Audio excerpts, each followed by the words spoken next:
Assalamualaikum warahmatullahi wabarakatuh. Alhamdulillahirabbil alamin wa bihi nasta'inu ala umuri dunya waddin. Asyhadu an la ilaha illallah wahdahu la syarika lahu wa asyhadu anna Muhammadan abduhu wa rasuluhu wa la nabiyya ba'dah. Addal amanah wa ballagha risalah wa nasahal ummah wa jahada fillahi haqqa jihadi hatta atahul yaqin. Tarakana 'alal mahajjatil bayda lailuha kanahariha la yazigu anha illa halik. Allahumma salli wa sallim ala nabiyyina Muhammadin wa alihi wa sahbihi wa sallim. Wa Allahumma sadatina Abi Bakar wa Umar wa Utsman wa Ali wa an sahabati Rasulillahi ajma'in. Allahumma subhanaka la ilma lana illa ma 'allamtana wa 'allimna ma yanfa'una wa zidna ilman. Allahumma rabbana atina fid dunya hasanah wa fil akhirati hasanah wa qina adzabannar wa adkhilna jannatal abrar ya azza wa jalla ya rabbal alamin. Jemaah sekalian yang oleh Subhanahu wa taala, hari ini kita akan mempelajari bab tentang Isra Mi'raj. Tidak seperti hari biasanya, hari Kamis kita rutin membaca Adabul Mufrad. Untuk pagi ini kita akan mengkaji tentang Isra dan Mi'raj, karena besok kita libur dulu. Harusnya hari ini libur tanggal merah, tapi besok saja libur. Di dalam bahasa diti'run, kita ti'ir. Karena ada keperluan juga di luar kota sama dalam rangka Isra Mi'raj. Jadi kita lihat saja. Besok di libur dulu dan gantinya hari ini. Ini saya intisarikan dari 3 kitab sekaligus, karena saya punya standar kalau mau memberi suatu kajian atau suatu penjelasan, minimal 3 kitab jadi referensi. Jadi rasa-rasanya teludeng kalau mau membahas sesuatu tidak merujuk kepada minimal 3 kitab. Kitab yang pertama itu kitab induk, jelas Sahih Bukhari. Yang kedua adalah kitab As-Sirah An-Nabawiyah, Sirah Nabawiyah, Durusun wa Ibarun, kisah dan pelajaran, hikmah dan ibrah. Kemudian yang ketiga adalah kitab Sirah juga, itu karya Syekh Muhammad Ramadan Al-Buti, berkenaan dengan As-Sirah An-Nabawiyah, Sirah Nabawiyah. Mudah-mudahan yang diintisarikan ini dapat bermanfaat bagi kita. Yang pertama sebagai edukasi dan informasi, yang kedua semakin mendalami sirah Rasulullah SAW, yang ketiga ada ibrah dan faedah yang bisa kita petik sebagai motivasi dalam kita menjalankan ajaran agama kita. Amin ya rabbal alamin. Dalam kitab Shahihain Bukhari Muslim disebutkan ada beberapa poin. Yang pertama bahwa Rasulullah SAW melakukan perjalanan Isra dan Mi'raj itu berdasarkan pendapat jumhur seluruh mayoritas ulama, ruhan wa jasadan, jasad dan ruhnya. Karena sebagian orang ada yang menyebut Rasul itu Isra nyawanya saja katanya, ruhnya saja, jasadnya ada di Mekah. Ini ekstrem kiri yang begini nih. Jadi dia tidak menganggap itu suatu mukjizat gitu. Sehingga ya ruhnya aja berangkat ke sana biasa gitu. Lalu ada ekstrem kanan yang berpendapat yang berangkat itu jasadnya aja, ruhnya mah di Mekah. Nah, itu lebih parah lagi. Ya, tapi berarti marakayangan. Nu hiji mah jasad tanpa ruh kakalayangan, nu hiji mah ruhna hungkul tanpa jasad. Dua-duanya itu keliru. Tapi di kalangan kaum muslimin banyak yang memahami seperti itu. Jadi kita luruskan, jumhur ulama sepakat, Ahlussunnah wal Jamaah mengatakan bahwa Rasul Isra dan Mi'raj itu ruhan wa jasadan, jasad dan ruhnya sekaligus sebagai mukjizat. Ya kalau sudah sebagai mukjizat ya tidak ada komentar. Laut aja belah, apalagi ke langit kan begitu istilahnya.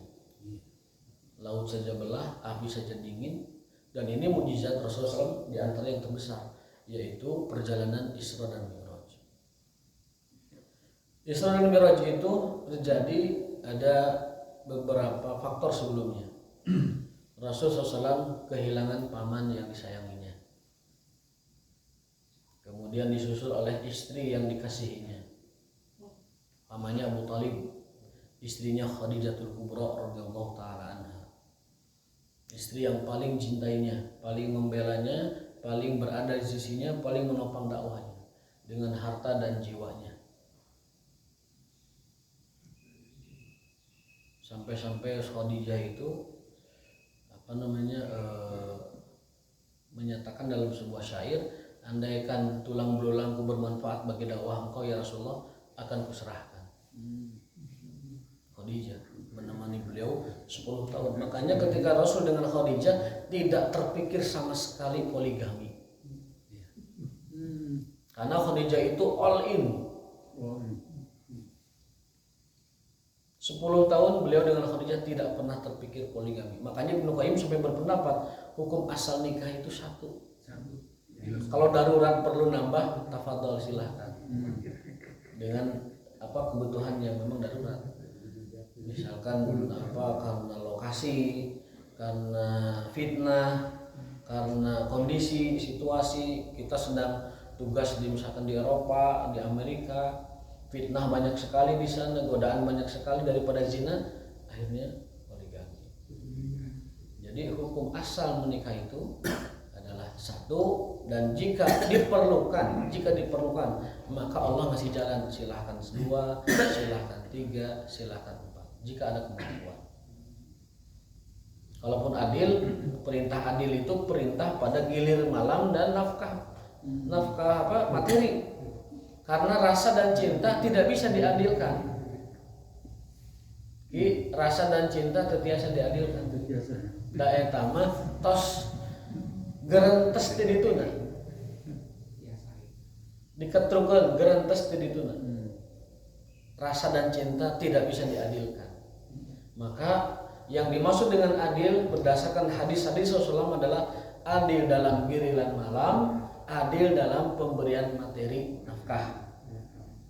Rasa dan cinta tidak bisa adil, karena Allah sudah menyatakan ma ja'alallahu fi qalbaini fi rajulaini min qalbin wahid. Allah tidak menjadikan 2 cinta untuk satu hati. Allah tidak menjadikan 2 cinta untuk satu hati. Artinya tidak ada 2 rasa untuk satu hati yang sama. Tidak mungkin istri 1, istri 2 cintanya sama gitu, nggak mungkin. Itu sudah fitrahnya. Ma ja'alallahu fi rajulain min qalbin wahid. Allah tidak menjadikan satu cinta untuk 2 hati ataupun satu hati untuk 2 cinta.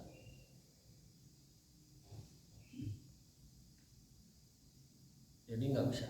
Yang bisa adil itu adalah perlakuan nafkah dan perlakuan gilir. Pami eta tiasa adil, berarti dia bisa adil.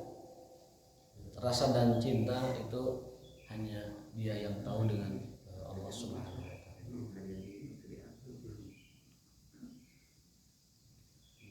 Kemudian setelah meninggalnya Sayyidatul Khadijah Al-Kubra radhiyallahu taala anha, beliau diusir di Mekah. Lebih berat lagi. Sudah pamannya wafat, istrinya wafat, beliau diusir dari Mekah. Dan dikatakan kami tidak butuh kau, hai Muhammad, pamanmu sudah nggak ada. Orang yang membackingmu selama ini, tokoh besar Quraisy yang kami segani, udah nggak ada. Makanya ada kaidah manalat Quraisyun min Muhammadin mazala Abu Talib hayya. Orang Quraisy tidak dapat meraih atau tidak dapat mengganggu Rasulullah SAW selama Abu Talib masih ada. Pasang badan. Ngeganggu ponakan saya kayak heula, gelut heula. Perang dulu kalau mengganggu ponakan saya.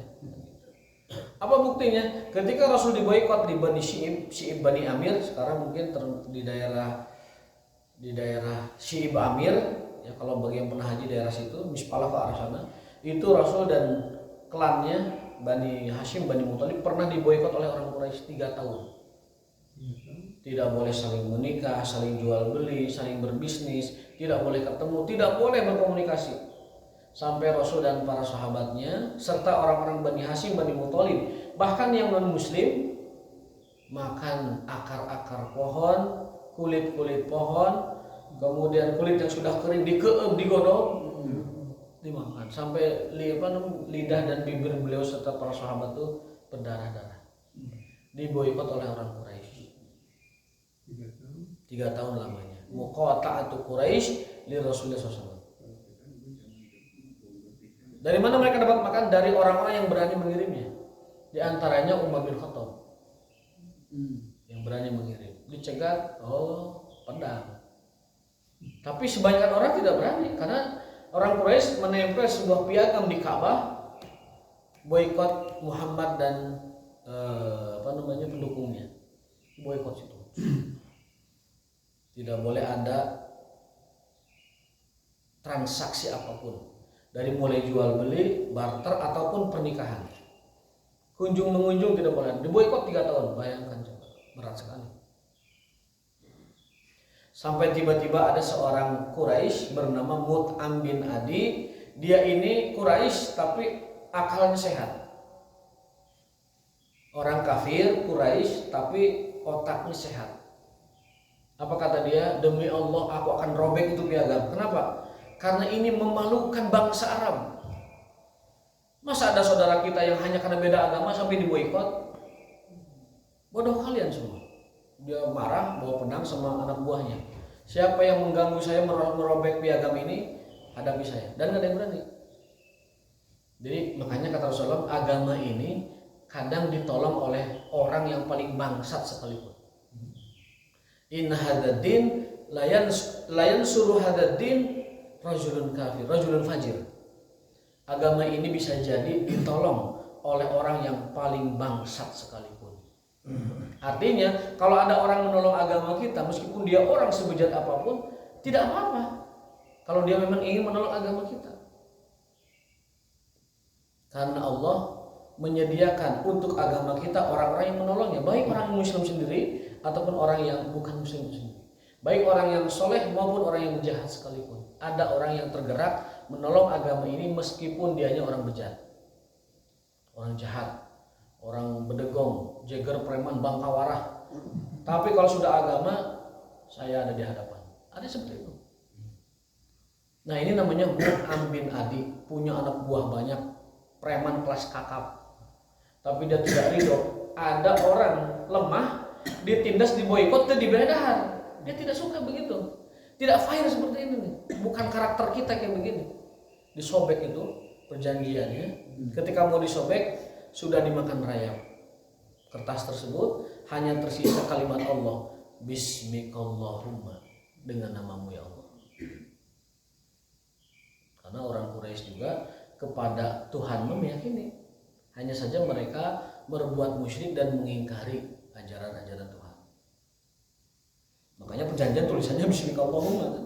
Masih ada kata Allah di sana. Sisa warisan agama Ibrahim yang dulu ada di Mekah Al-Mukarramah.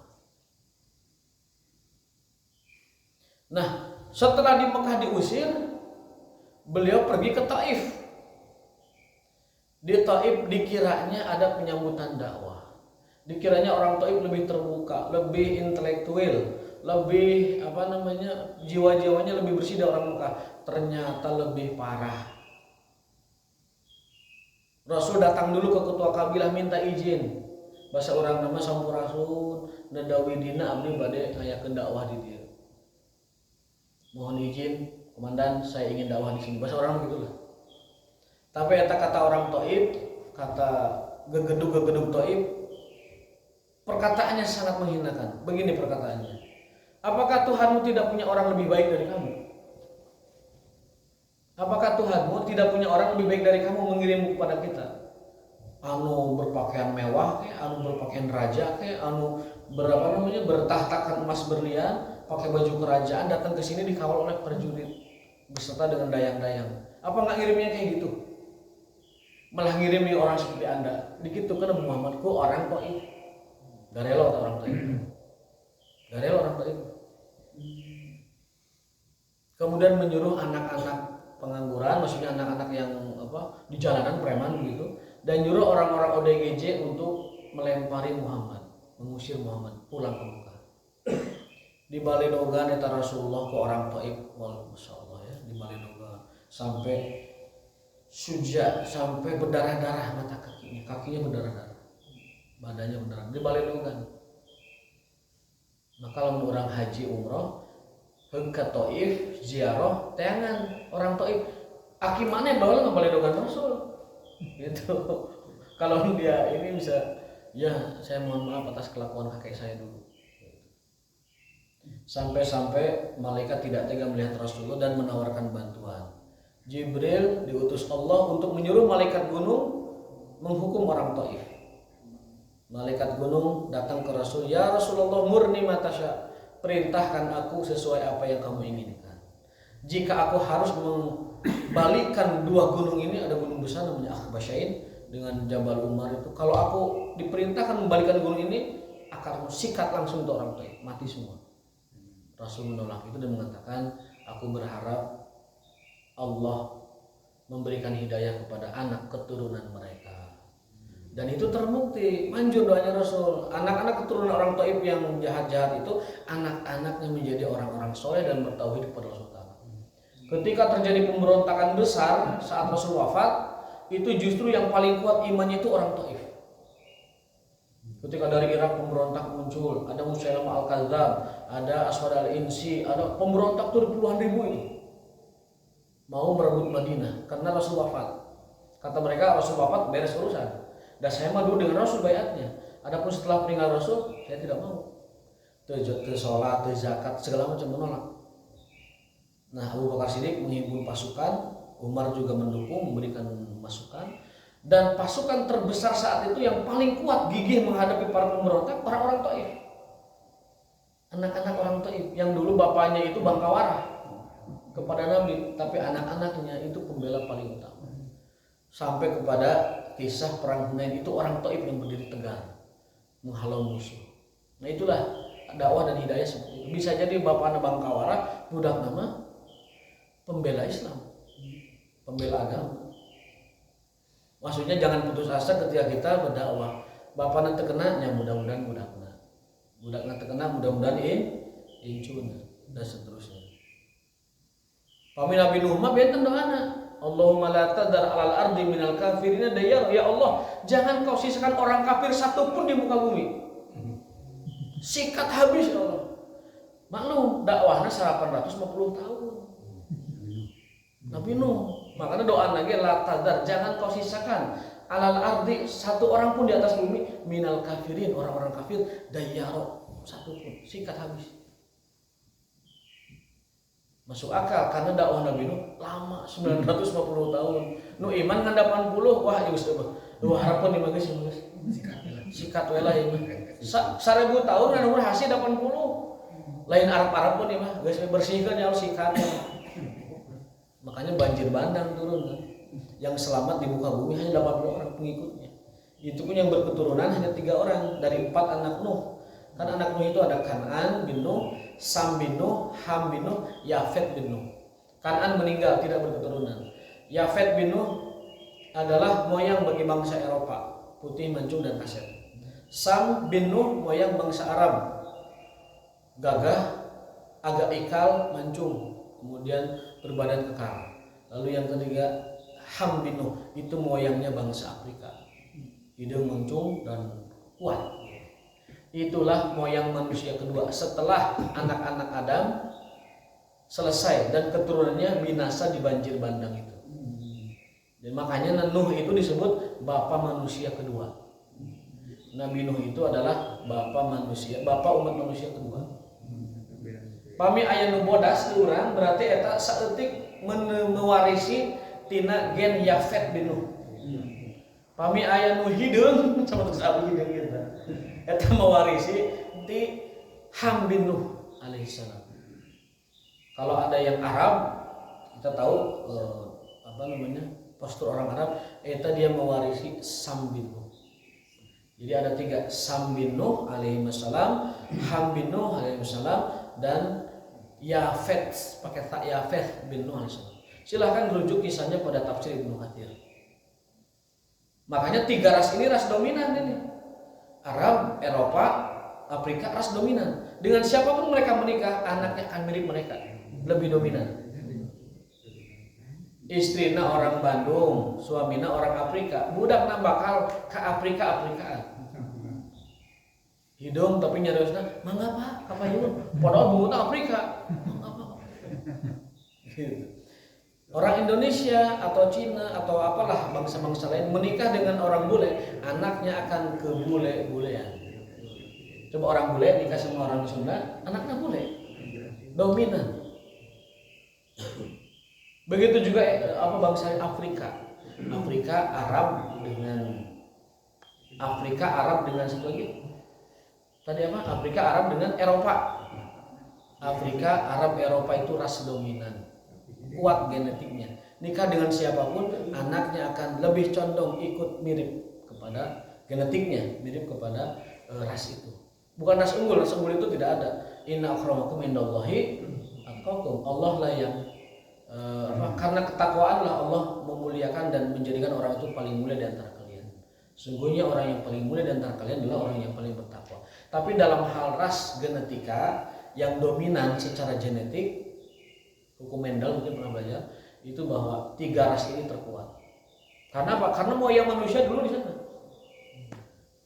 Nah, bangsa kita ini saripati dari ribuan tahun pencampuran genetik itu. Makanya orang mah boleh henteu, mancung henteu, kemudian ikal juga enggak. Separuh mungkin ada yang bagian ikalnya, separuh ada yang kebagian putihnya, separuh ada yang kebagian mancungnya. Karena sudah ribuan tahun pencampuran genetik antar umat manusia. Duka panggulan dirungut, ujung-ujungnya paling dominan orang kesahadu, ada tacan anu gitu kan ini. Tacan Marius. Jangan-jangan kita tuh mungkin dari Yafet bin Nuh mungkin dari dari Ham atau dari Sam. Yang jelas bukan dari Kanaan. Karena Kanaan mah anak durhaka yang sudah binasa terbawa oleh banjir. Kanaan bin Nuh. Nah kalinya ke siapa mana? Tadi dari Rasulullah SAW. Kemudian setelah beliau itu diusir dari Taif di Baledogan, mau masuk Mekah tidak bisa kan diusir. Di Taif terus di Baledogan. Aduh gimana ini pusing. Datang lagi orang yang tadi preman, bangkawarah, jeger, dimintai perlindungan Rasul. Rasul nyuruh seseorang, tolong mintakan suaka kepada seseorang yang dulu menolong saya. Waktu diboikot di Syi'ib Bani Amir. Siapa gerakan tadi? Mut'am bin Adi muncul lagi tokoh itu, musyrik. Rasul nyuruh seseorang ke seluruhnya, jam pangneangan ke Mut'am bin Adi. Saya minta suaka kepada dia. Akhirnya Mut'am bin Adi menyanggupi dan beliau menghunus pedang datang ke Ka'bah. Aku telah memberi suaka kepada Muhammad. Siapapun yang mengganggunya berurusan denganku. Jadi Rasul masuk ke Mekah dengan suaka dari Mut'am bin Adi, tokoh gerok yang disegani di Quraisy karena fisik dan kekuatan pendukungnya. Tapi nggak Islam, orang musyrik, orang kafir. Tapi lebih sehat pikirannya begitu. Nah, karena penderitaan dan kesulitan yang sangat berat itu, Allah menghibur hati dan fisik Rasulullah dengan sebuah perjalanan touring angkasa bahasa orang nama. Dipaksakan istilahnya ya, touring angkasa lah. Udah kumaha ustad sama touring, sambungnya ka touring.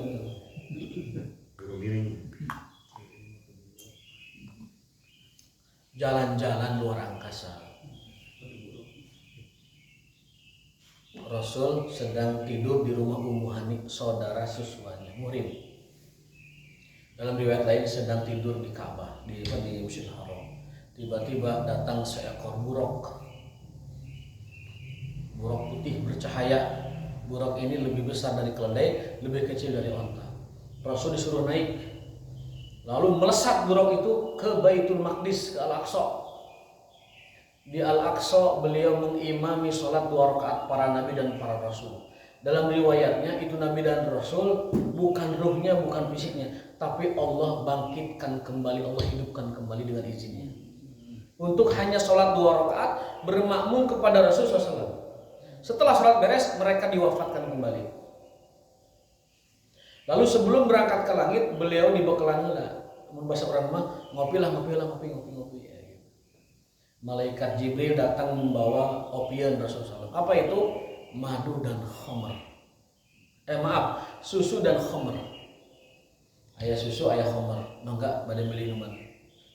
Karena perintah sholat belum turun. Belum turun. Sholat itu baru sholat ikut Nabi Ibrahim 2 rakaat pagi, 2 rakaat sore.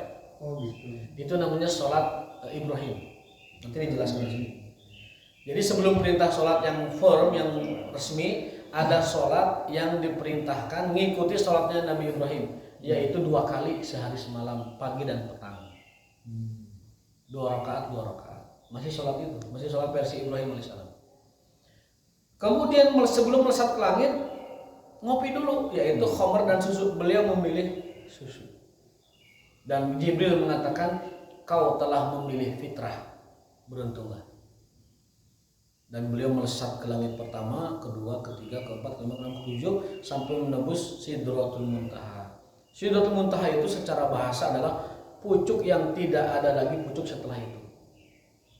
Puncak yang tidak ada lagi puncak setelah itu. Sidratul Muntaha, puncak yang muntaha, penghabisan udah. Jibril pamit, hai Muhammad, lanjutkan perjalananmu, aku cuma sampai kuat di sini. Pamitan, karena kalau aku tembus aku terbakar. Aku tidak akan kuat menembus sana. Hanya Rasul yang satu-satunya hamba Allah, Abdullah, makhluk Allah, hamba Allah yang diizinkan menembus Sidratul Muntaha. Itulah kehebatan perintah sholat. Zakat, puasa, jihad, haji, saum, semua perintah itu berdasarkan perintah Allah melalui malaikat Jibril, Ruhul Qudus Al-Amin Jibril alaihissalam. Semua perintah illa sholat, kecuali sholat. Sholat langsung dipanggil kehadiran Allah Subhanahu wa Ta'ala. Gini ilustrasinya. Kalau kita dapat instruksi dari presiden apa saja lah, presiden di negara kita, nyuruhnya teh nyuruh ti gubernur, kabupati, kacamat, kalurah, kadesa, KRT. Kira-kira orang semangat aku mah apa? Biasa wae. Lah RT nyampein lagi. Pak, aya surat ti presiden kitu. Oh, nya da KBG gitu, biasa. Tapi ieu mah urang dipanggil langsung ke istana. Pak Dedi dinten Kamis ge ka istana nya kage batik. Puluh kali ke istana naik bus 50.000 bus. Langsung ke istana presiden. Pak Dedi, saya ada perintah untuk Anda. Wow, itu beda. Dipanggil ke istana langsung, disambut oleh pengawalan pas pampres. Kemudian dengan orang yang nerima perintah presiden dari Pak RT, beda. Paling dari Pak RT mah bener teh gitu. Teh bener ya teh gitu. Bahwa mana salah baca menurut teh gitu. Tapi kalau dipanggil oleh presiden langsung beda. Itulah sholat. Itulah sholat. Kalau ibadah lain mah ibarat kata perintah presiden melalui menteri atau gubernur, kalau sholat mah ibadah langsung, perintahnya langsung dipanggil ke istana menerima perintah itu. Subhanallah. Dan perintah itu kita sering jelaskan, awalnya 50 kali, 50 kewajiban, 50 kali dosa kalau ditinggalkan, 50 hisab, 50 mizan, 50 pahala, nanti dikasih 10 lagi. Tetapi cukup sebagai kemurahan dari Allah dan keringanan dari Allah, cukup hanya dilakukan dalam 5 kali saja. Ini seperti orang kerja di sebuah kantor, gajinya wete 10 juta sama dengan yang lain, tapi dikhususkan geus maneh mah asupna 3 poe sebulan bae digaji wete, tak ibarat itu. Kan keutamaan itu, kelebihan, privilege khusus itu. Ya, disuruh kerja sebulan digaji wete tapi suruh masuknya 3 hari saja. Kan itu keutamaan, privilege, tidak diberikan pada yang. Nah, Nabi Muhammad SAW seperti itu.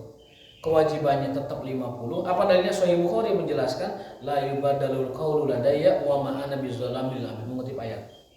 Bahwasanya di sisiku, kata Allah, pada sisiku aku tidak pernah merubah ketentuan kewajiban dariku. Tapi aku jadikan khusus untuk Rasul Muhammad dan untuk umatnya 5 kali saja dilaksanakan. Jadi di sisi Allah ini takdirnya masih 50. Tidak berganti, mayubadalu, tidak berganti sama sekali. Ladaya, pada sisiku, wa ma ana bizzalam, dan aku tidak menzalimi siapapun dalam hal ini. Artinya aku tidak menzalimi umat-umat sebelumnya. Mereka sudah dapat pahalanya, sudah dapat keutamaannya. Tapi ini khusus untuk umat Muhammad, aku jadikan 50 dengan cara melakukan hanya 5 kali. Eta ge 5 kali orang balang bentong. Banyak yang tidak sungguh-sungguh. Aya laguna pan subuh kesiangan nanti tah. Ki lohor kerepotan asar perjalanan maghrib kecapean isya ketiduran teh eta. Bab lagu mah ieu referensina sanadna ka ieu lagu mah. Subuh kesiangan, siang kerepotan, asar kerjalanan, maghrib kecapean, isya ketiduran. Dan yang gitu teh banyak Pak. Umat Islam yang gitu banyak. Sensusnya 64% umat Islam itu sholatnya belang bentong.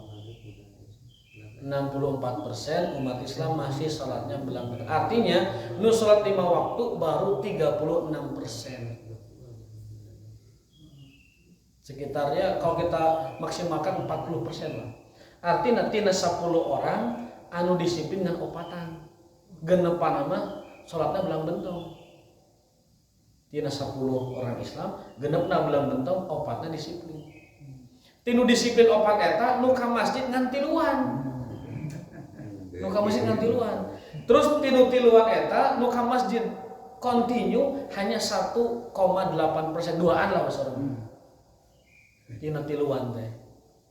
Jadi kesimpulannya hanya 2% umat Islam yang 5 kali sholatnya ke masjid. Yang di masjid secara umum 3%, yang sholat jaga 5 waktu 64%, yang tidak sholat ya sisanya.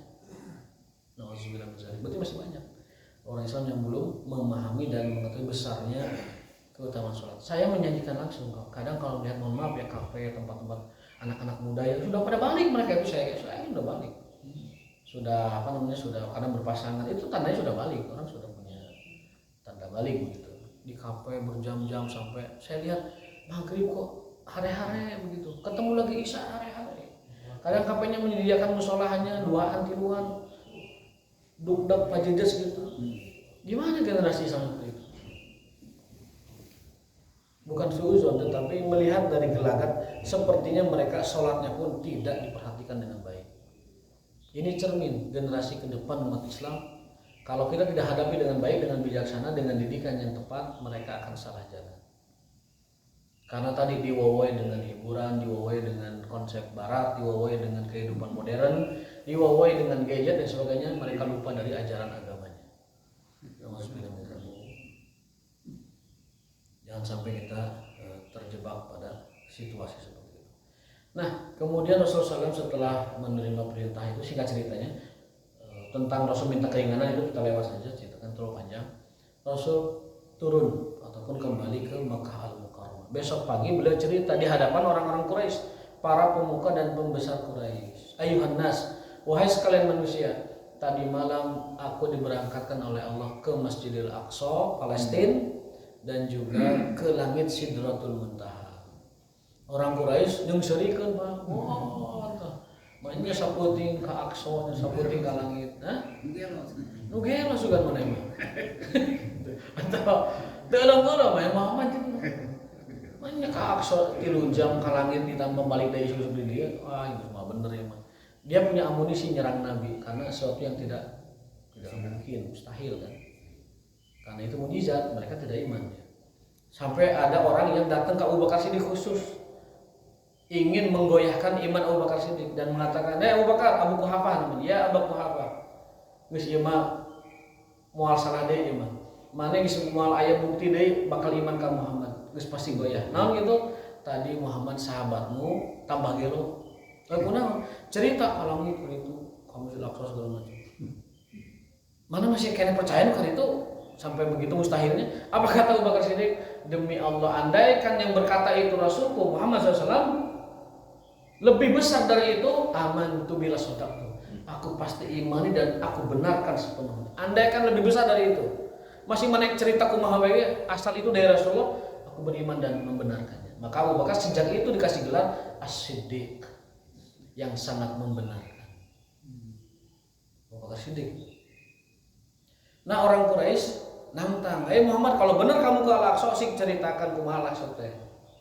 Rasul diperlihatkan Masjid Al-Aqsa detail 100% detailnya disebutkan tiang nasakiyo, warna kieu, tulisan kieu, batu kieu. Orang Quraisy tetap walaupun dia meyakini itu benar tapi dia tidak beriman. Makanya orang-orang tidak punya iman tidak akan menggunakan mukjizat. Padahal Rasul itu mukjizatnya banyak. Satu tadi Isra Mi'raj yang kita bahas. Yang kedua, beliau itu memancarkan air dari tangannya. Bukan hanya sekali, dalam Sahih Bukhari disebutkan di dalam hadis-hadis Bukhari Rasul itu sering mempertontonkan dalam arti kata memperlihatkan tangannya itu keluar air dari masing-masing jarinya. Dan sahabat wudhu di jari-jari itu. Orang mulai turutan mau bisa. Masih orang wudhu kan yang wudhu. Bisa. Jadi di banyak kesempatan beliau sering mengeluarkan tangannya dan memancarkan air sahabat wudhu di tangannya. Berikutnya beliau itu pernah membelah bulan dan itu nyata dalam arti kata memang bulannya belah. Kita orang Quraisy menantang, "Ayo Muhammad, kalau kau bisa belah bulan itu, asalnya kan mustahil. Kalau kau bisa belah bulan itu, kami akan beriman." Betul, kau beriman, betul. Rasul belah bulan itu. Satu ke utara, satu ke selatan. Sudah belah, tetap nggak beriman. Makanya para astronom meyakini bulan itu pernah retak, pernah ada belahan, patahan, kemudian seperti disambungkan.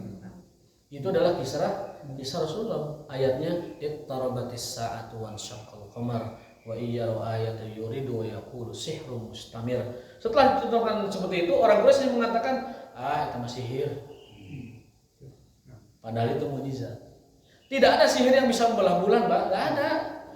Musak sakumah ibrit, sakuat-kuatnya ibrit mau bisa membelah bulan, enggak bisa.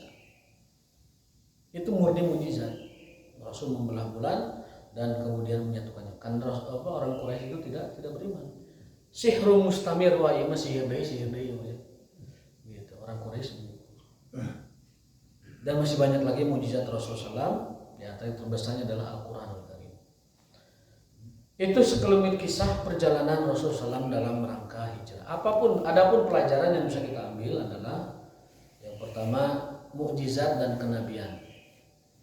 Kita Ahlussunnah wal Jamaah wajib mengimani di tengah-tengah. Karena ada orang intelektual orientalis mengatakan Nabi Muhammad itu berhasil dakwahnya karena buah pikiran dan kejeniusannya. Orang sekuler menganggap dakwah Nabi berhasil itu karena beliau jenius. Tapi terselubung di balik kata itu, dia ingin mengatakan bahwa tidak ada mukjizat yang perlu diimani dengan takjub seperti itu. Orang orientalis berlindung di kata Muhammad itu jenius dan ahli strategi, makanya dakwahnya berhasil. Mereka itu inginnya menafikan mukjizat, itu ayat mukjizat lagi. Mencopot kemukjizatan Nabi SAW. Itu tujuan orang-orang orientalis dengan mengatakan Muhammad itu jenius dan ahli strategi. Sisi lain kebalikan dari yang ini yang mengatakan tidak ada mukjizat. Orang ini mengatakan bahwa seluruh dakwah Nabi dan keberhasilannya murni itu mukjizat. Jadi tak ada usaha manusiawi dari Rasulullah. Semuanya itu bantuan Allah. Islam sampai begini itu semuanya bantuan Allah. Tidak ada upaya manusiawi Rasulullah SAW. Itu juga salah. Kita Ahlussunnah wal Jamaah tawazun, seimbang memahami bahwa Rasul adalah manusia biasa yang diberikan risalah dan wahyu oleh Allah Ta'ala, dipilih oleh Allah Ta'ala, dan dakwahnya didukung oleh mukjizat. Jadi unsur basyariahnya ada, kemanusiaannya, beliau berusaha dan berikhtiar, unsur mukjizatnya juga ada. Berikutnya hikmah yang kedua adalah Islam dan Palestina. Palestina adalah ardul mahsyar, tempat dikumpulkannya umat manusia. Palestina adalah ardul anbiya'i wa rasul, tanah para nabi dan para rasul. Palestina adalah negeri yang diberkahi dan kebaikan ada pada mereka. Rasul berdoa, Allahumma barik lana fi syamina, al khairu fi syami wal barakatu fi syam. Rasul berdoa kepada ya Allah, berkahilah kami di Syam kami. Syam itu Palestina, Jordan, Lebanon, Syria. Palestina, Jordan, Lebanon, Syria itu Syam. Nabi secara khusus berdoa, ya Allah berkahilah Syam kami. Di hadis yang lain, kebaikan itu ada pada negeri Syam. Di riwayat lain, keberkahan itu datangnya dari Syam.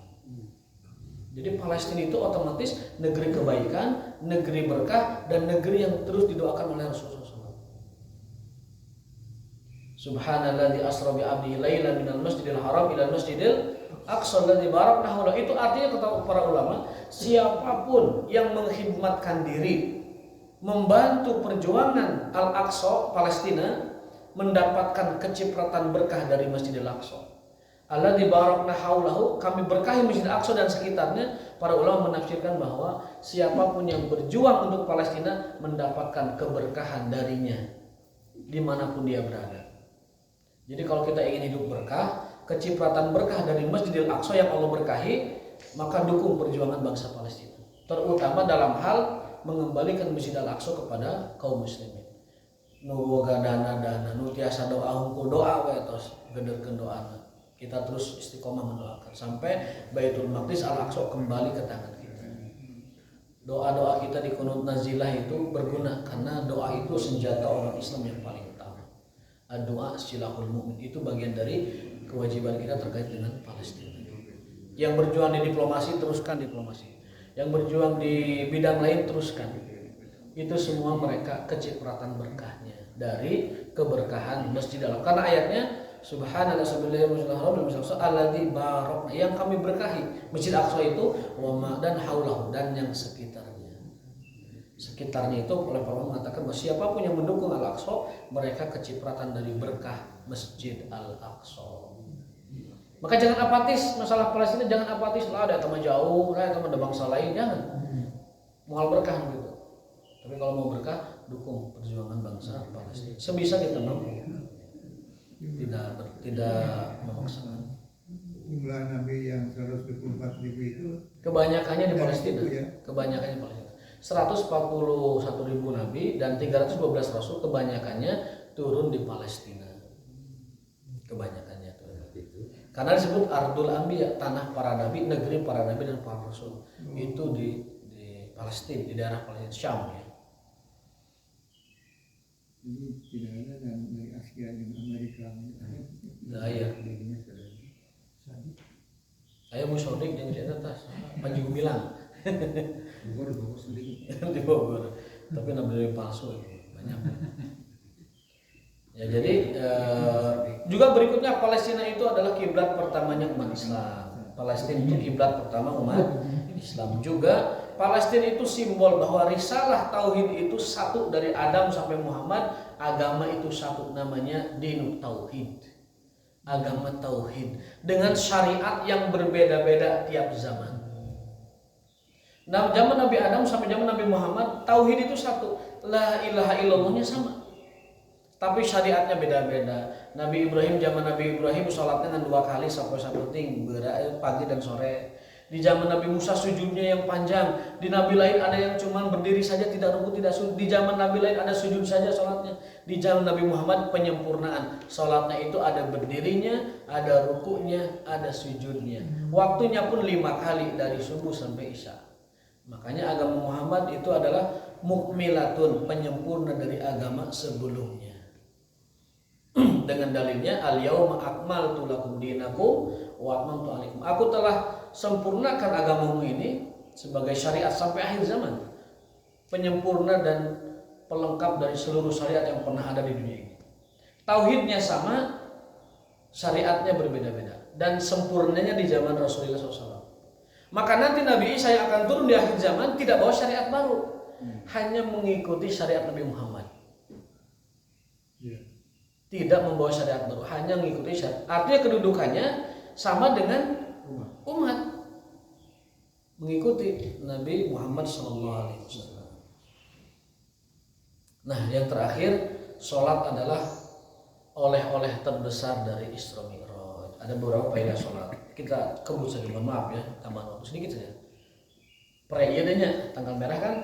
Ya, insyaallah ya. Ki pada ngantor ki insyaallah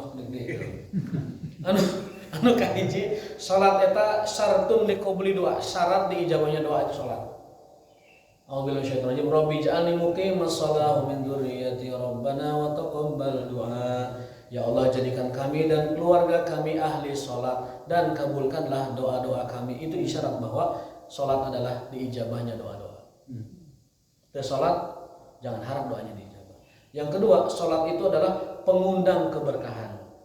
A'udzubillahi minasyaitonirrajim wa ja'alani mubarakan aina ma kuntu wa awsani bis sholati waz zakati ma dumtu hayya. Dan Allah menjadikanku diberkahi di setiap tempat, lalu mewasiatkan sholat dan zakat. Itu artinya sholat adalah sumber dari keberkahan hidup. Sholat mual berkah, pasti itu. Ingin berkah, laksanakan sholat dengan baik. Seberapa dia kualitas sholatnya, seberapa itu berkah pada hidupnya. Sekhusyuk apa dia sholat, sehebat itu berkah dalam hidupnya. Nyambung. Karena waja'alani mubarakan aina ma kuntu wa awsani bis sholati waz zakati ma dumtu hayya. Yang ketiga, sholat adalah benteng terakhir dari kemaksiatan dan syahwat. Fa khalaqa min ba'dihim khalfun adaa'us sholata wattaba'u syahawat wa sayalqauna ghayya. Ayat surat Al-Quran Karim. Barang siapa yang telah berani meninggalkan sholat, nanti ujungnya adalah wattaba'u syahawat, pasti nurut hawa nafsu. Anu wani melalaikan sholat, anu wani meninggalkan sholat, ujungnya adalah nurut karena hawa nafsu. Dan eta sebab kehancuran Bani Israel. Awalnya Bani Israel meninggalkan sholat, setelah sholat tinggalkan jebol karena khomer, karena zina, karena riba, terus akhirnya hancur itu kaum. Mun ayeuna generasi muda tos wani ninggalkeun sholat, eta pertanda mualami deui. Kecuali mereka eueuh deui ka agama Islam, baik lagi ke agama Islam. Lalu yang kelima keempat nuka hiji syarat diijabahnya doa, nuka dua pengundang keberkahan, anu katilu benteng terakhir dari maksiat dan syahwat, yang kaopat ayeuna pembeda antara iman dan kafir. Al-farqu bainana, ini hadis, al-farqu bainana wa bainas sholati tarkus sholat, al-farqu bainana wa bainal kufri tarkus sholat. Kata Nabi, pembeda kita dengan kekafiran adalah sholat. Faman tarakaha faqad kafar, siapa yang meninggalkannya dia telah kafir. Makanya mazhab Imam Ahmad menuntut sholat itu disolatkan mautna. Kenapa? Karena dunia juga nggak sholat, mau apa disolatkan? Jaba sholat panghareup di dia, tara sholat panghareup sekali sholat. Imamnya ditukang, ajengan kayak ditukang, panghareup namanya. Kan gitu. Artinya apa? Imam Ahmad berpendapat nutara sholat ulah disolatkan, dalam disolatkan bawa bunga sebenarnya teh. Nanti bisa berbicara, jadi bayar sholatkan. Alhamdulillah kita mazhabnya Syafi'i masih membolehkan, karena Syafi'i itu merujuknya siapapun, tanda bahasa orangnya siapapun yang berKTP Islam, perlakukan dia seperti tata cara Islam. Kalau Imam Ahmad enggak, karena sholat itu pembeda kafir dengan Islam, maka dia tidak sholat, tidak disolatkan. Mudah-mudahan kita diberikan hidayah dan keluarga kita orang-orang ahli sholat, amin ya rabbal alamin. Wallahu ta'ala bisawab wa ma taufiquna illa billah, wallahu ta'ala bi muradihi. Kita tutup dengan Rabbana atina fid dunya hasanah wa fil akhirati hasanah wa qina adzabannar. Wallahu minkum. Subhanakallahumma wa bihamdika asyhadu an la ilaha illa anta astaghfiruka wa atubu ilaik. Wassalamualaikum warahmatullahi wabarakatuh.